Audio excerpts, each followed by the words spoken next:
আম ভর্তা খাবো। আম ভর্তার জন্য আছে যে জলপাইয়ের আচার, অবশ্যই জলপাইয়ের আচারটা নিয়ে নিলাম, হেভি টেস্ট হবে আজকে।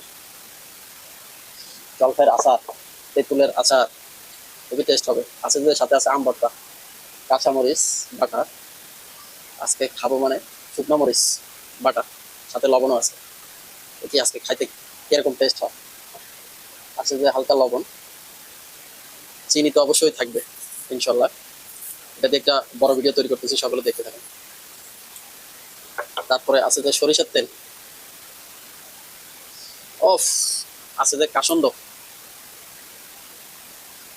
সাথে কাসুন্দি দিয়ে অবশ্যই সর্দি কাশির জন্য খুবই উপকারিতা হবে। তারপরে দিয়ে মিক্সার করলাম,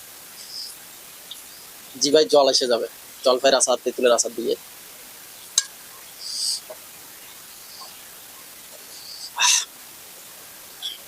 আমার তো পানি তো এখনই আসে গেল, খাবো আর কি। বিসমিল্লাহ।